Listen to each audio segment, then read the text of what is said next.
We've been moving up a factor of 1,000 in peak performance roughly every 10 or 12 years. We hit the first gigaflop, billion instructions a second in 1988.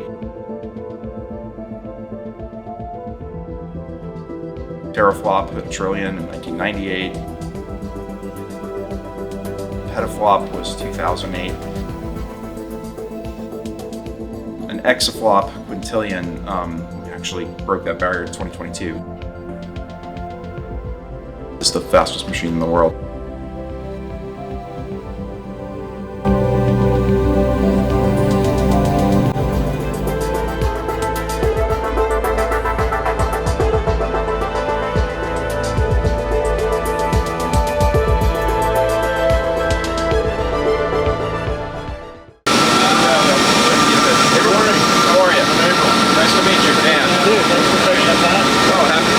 How long has UT been in the computing and the supercomputing game? Yeah, this goes way back, and it's been UT Austin and UT System at different times taking the lead and actually running the centers. There were some, control data machines, which was the first sort of push to use big mainframes to actually do science in a, date back to the late 1960s, I think, on campus, when computational science and engineering were really becoming a thing. We have the Odin Institute here for computational engineering and science that had its 50th anniversary last year. So, that sort of group of researchers figuring out how to use big computers to do this kind of science, started in the early 70s. And then there was a big push in the mid 80s. There was a $30 million Cray supercomputer in 1986 dollars. When Hans Mark was the chancellor. He'd started the supercomputing program at NASA before he came to UT, so he was super interested in building out that capacity. And so there was a burst, and then funding sort of withered, and then we sort of rebooted everything when TACC started in 2001. There were about 12 staff and somebody's sort of hand-me-down supercomputer, and we've grown remarkably in the 20 years since. There was a time when simply making the transistor smaller would also roughly double the performance. We're sort of past that time because now they're so small, even though when we make them smaller, the individual transistors use less power. You get a bunch more leakage current because they're, at this point, in the newest silicon process, I think the gates of the transistors are about 10 atoms wide. Look at the history of computing over the last 70 or 80 years. It's been, roughly speaking, over the whole thing, it's been about a third physics, a third architecture, right, how we actually build the circuits in the computers, and a third algorithms, right, how you write the software. In performance, it's really the balance of all three of those things. And right now, we're in a swing where physics is providing less of that boost than it did sort of through the 90s and 2000s when you just bought a faster chip. My first question is, how cold is it in here? How cold is it? So we designed it originally for an older machine at 65 degrees, 18C, and 65. Yep. So we don't really need to keep it that cold now, but everything runs faster that way. So as we're transitioning to newer hardware, we don't need to keep it nearly as cold as we used to, because we used to air cool everything, and so. And in fact, when we built that part of the data center we were just in 2012, we were using about 64.5 degrees, 65 degrees, because of how much air we had to pull through the systems, and we can only pull it through so fast before you start to build, in indoor hurricanes. We're getting up to 20, 30 mile an hour wind speeds in there. So, and that's because, power per chip keeps going up, our power density in the racks keeps going up. Obviously, we could spread the servers further out, which is what a lot of the cloud data centers used to do, is just put less machines in a rack. But then you end up with longer cables between them. And we're treating them as one big supercomputer. Say, we're looking at these seismic waves passing through the Earth here. I think that's from the Japanese earthquake in 2005. We're going to divide the Earth up into a little grid, and each computer, each processor in the machine is going to have a little part of that grid.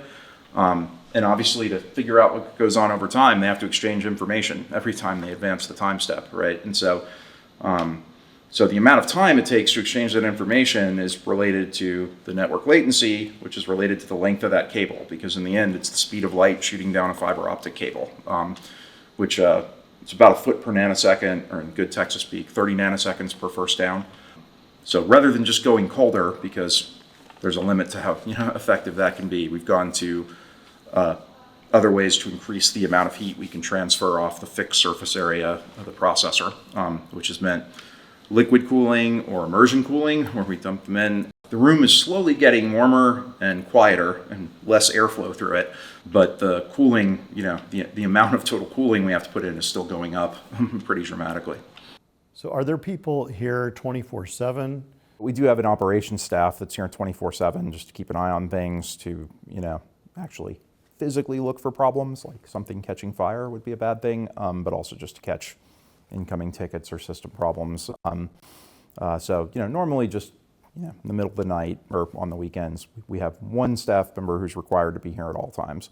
We have about 200 people on the overall team, but a lot of them are on the sort of software and user support, visualization, AI, all those kinds of things.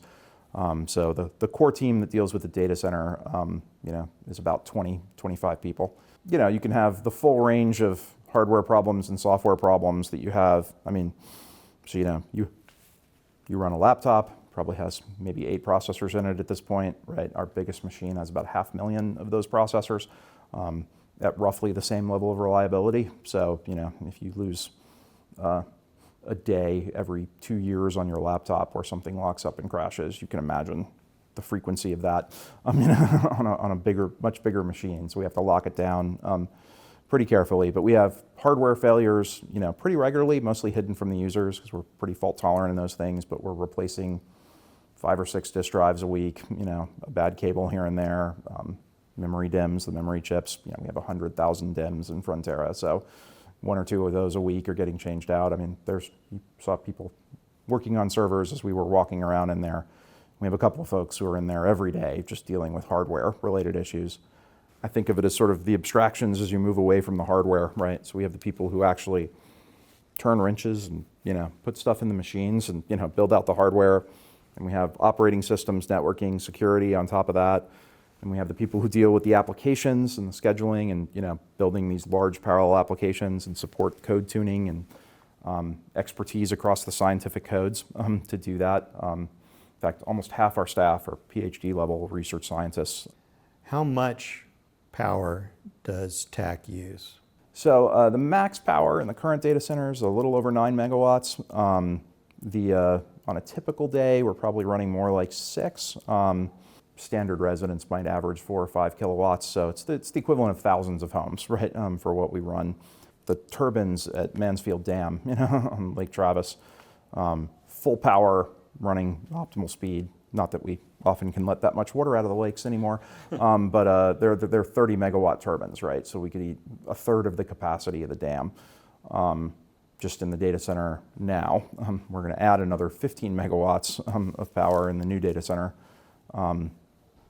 that we're building out, because the next machine, I think just the base machine itself will be 10 megawatts for the next generation. We have users from, I think, about 450 institutions around the country and around the world. So we're primarily funded by the National Science Foundation, and for the machines we build with that funding, our mission is to just support quality open science anywhere in the United States. And science is often global, right? So if there's a US project lead and collaborators overseas, we tend to get users from overseas as well. Because, one of the great things about supercomputing that attracts a lot of us to be in the field is, I'm an electrical engineer by training, but I get to play all kinds of scientists during the course of an average week around here, right? Because we do, I like to say, from astronomy to zoology, right? We have users in every field of science. Traditionally, we're more on the, sort of materials, engineering, physics, chemistry side of things, because the traditional way of doing large-scale computing was to build big, take a big physical system, or a small physical system at atomic scale, universe scale, whatever, and you'd write partial differential equations to model that, and then we, automate, you discretize that, and we run the numerical models for that. But in recent decades, the acquisition of digital data has gotten really cheap, right? And the first manifestation of that for us was an influx of a lot of life sciences work because of genomics, and then proteomics, and then all the imagery from MRI, fMRI, cryo-EM, all of these techniques that create huge amounts of digital data increasingly cheaply means you need big computers to process and analyze all that data. And then the more recent, last 6 or 7 years, the upshot of all of this data flowing in has been AI, to build statistical models essentially to analyze all that data, which is fundamentally sort of what AI is. We have increasing AI workloads both for the sort of standard applications of AI, but also in how we incorporate AI into the scientific workflow. And that's probably the most exciting trend of the last few years is taking all the science we've done and then bringing AI into how that works, right? Whether it's to, there are some places where we're actually replacing parts of physics with what are called surrogate models so we can do a faster scan through a space of parameters, simulate every possible hurricane, simulate every possible molecule for drug discovery, right? We scanned millions in days for COVID of possible compounds, right? So a ton of it was done here. What are the 2 or 3 things you're most excited about in terms of the applications of supercomputing? Every big natural disaster, we tend to ramp up. If there's a hurricane in the Gulf, odds are we're taking tens of thousands of cores offline from other stuff to devote it to hurricane forecasting. This time of year, we have a project with our neighbors up in Oklahoma who are doing storm chasing because they have a disproportionate amount of tornadoes. So we run nightly forecasts of severe storms so they can send the tornado chasers out in the right direction at 4 o'clock every morning. This is severe storm formations. You can see the ripples and eddies in the wind. This is the energy that gets transported around the Horn of Africa by the ocean currents, and modeling that and all the undersea mounts that interfere with those flows. We probably have Greenland ice sheets. This is that's obviously a genomic or probably a drug discovery application. Looking at the DNA helix there. That's data from some of the first data from the James Webb Space Telescope for the JWST mission that's here at UT, and doing the just sort of stitching together and color mapping of all the images happened on our system. So we have an endless variety of stuff that we get to do. And again, as data has gotten cheaper, we're now into social sciences. We have people instrumenting dancers, right? We store data for, right, with the sensors all over their body to understand movement and stuff like that we never used to do 20 years ago because we just didn't have a model for that stuff. So between the things we can model physically, the things where we can, process a bunch of data or we can statistically model through AI,